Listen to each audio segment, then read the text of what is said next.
So let's talk about a few things I am not going to do to my Toyota Tacoma.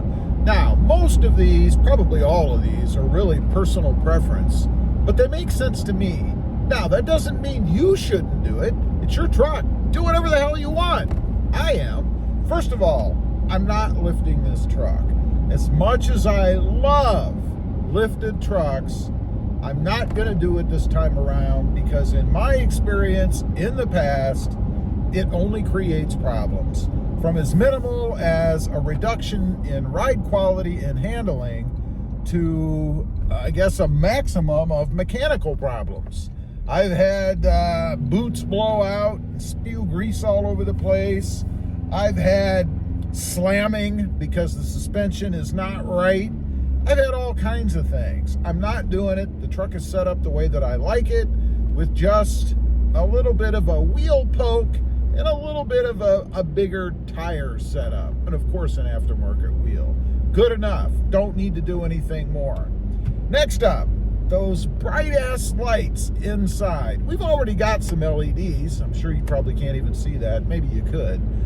But I don't need brighter lights inside the truck. Matter of fact, I prefer it a little bit dimmer, a little bit darker. I mean, what are people doing out there? Are you performing brain surgery? Are you doing a circumcision? Why do you need bright-ass lights inside the truck? Like you're sitting on the surface of the sun or something. I've never understood that. Again, it is a personal preference, of course. I realize everybody's eyes are different. So maybe you need brighter light to be able to see better. And that's fine. You should be able to see better if you need it, right? But not for me. Next up, seat covers. Seat covers are huge. I'll tell you, I hear, or see rather, people asking about seat covers daily in the Facebook group that I have. And by the way, if you haven't checked that out, it's 4th generation Toyota Tacoma owners group. There is a link down below. It's growing like mad. Lots of great people over there. Many that know way more than I do about the Toyota Tacoma. Check it out if you haven't. It's free. Anybody can join up. But anyway, seat covers. It's kind of a pet peeve of mine. You see, I'm a believer that you should use the truck yourself. In other words, I want to wear out the seats, right? And if it gets to a point where I do wear out the seats, and I know what you're saying, you're not going to have the truck long enough for that. We're going to have this truck for a while. I'm telling you right now, mark my words. But I want to wear out the seats. I don't want to protect them for the next owner. Honestly, I don't really care if the seats are in good shape for the next owner. I paid for them. I want to wear them out and use them the way that I want. So I am not going to be putting seat covers on the seats. I'm not going to do it. Next up, and I have this, and I'm going to get rid of it, the tonneau cover. You know, I got a tonneau cover so that I could have weather-free hauling, I guess. Be able to keep out rain and dust and dirt and all that junk. It's a fallacy. It's not going to happen. And I know there are people out there who say, oh, I have a tonneau cover and it doesn't leak. I say BS. Everyone leaks. If for no other reason than in the back by the tailgate, you have some pretty big gaps, right?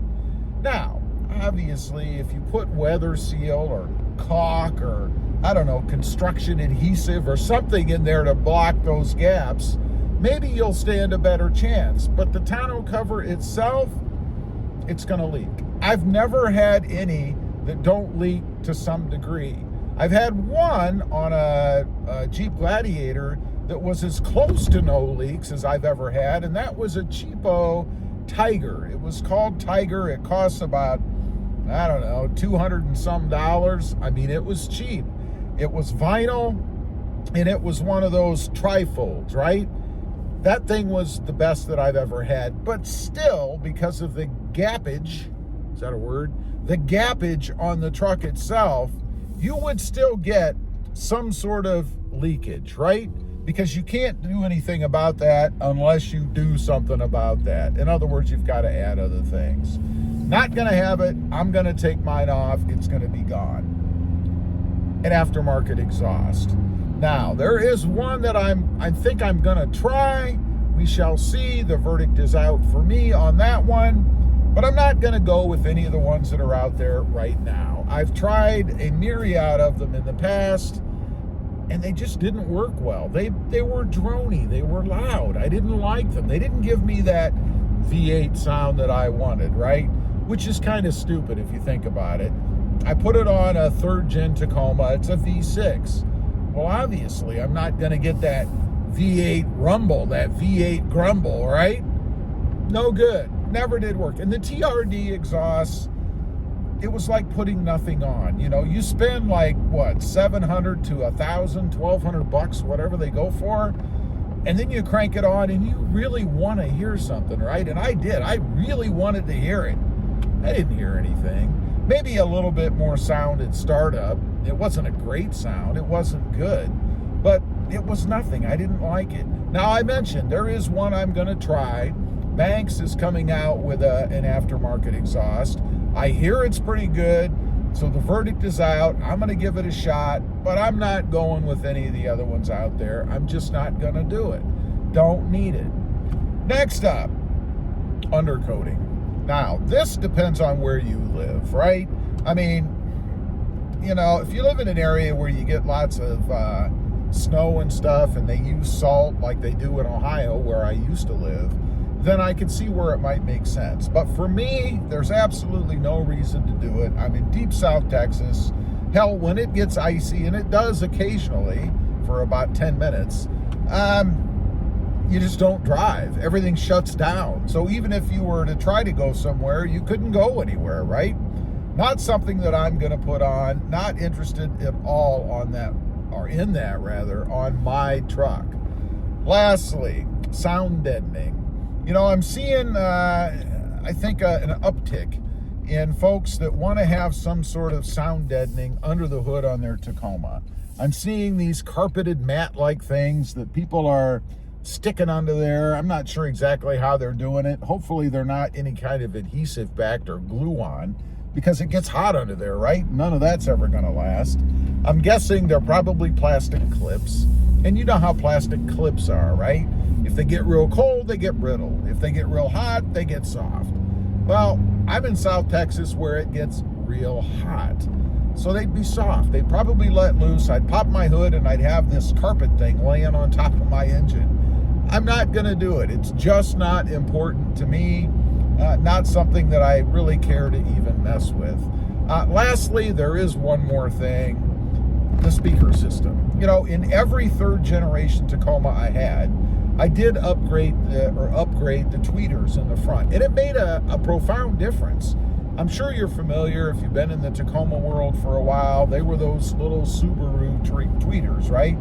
They did make a difference. I did the speakers in the doors. It didn't matter. Why? Because the stereo system itself is not set up for that. It doesn't have enough power. If you're going to do it, you need to put in all kinds of equipment, spend all kinds of money, tweak it, tune it, all that stuff. Not doing it. And speaking of tune, that's something else I'm not going to do. I am not going to tune my truck. Why? I'll be honest with you. They scare me.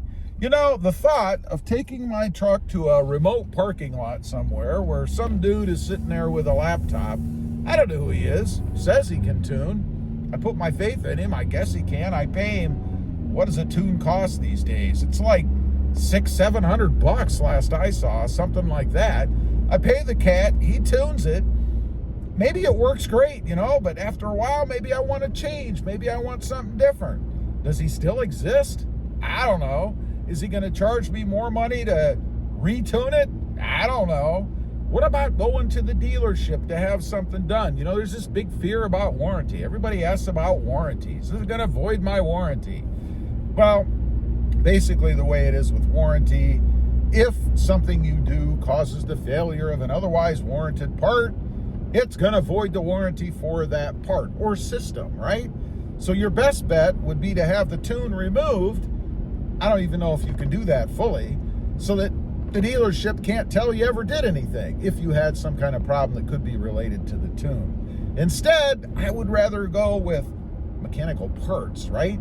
The Banks stuff. And I'm not trying to turn this into a Banks commercial, but I've got the Banks intake, the boost tubes. I've got the pedal monster. Love these things. They make my truck fast, quick. Not because, at least in the case of the pedal monster anyway, it doesn't add any horsepower. It changes the way your throttle reacts based on how you press on the pedal. Now, the intake, it does add some power. Over 18 horsepower and over 17 foot-pounds of torque. That's real power, right? What about the boost tubes? What do? They add a bigger volume of air, more air to go through that turbo. It means the turbo has to work less hard.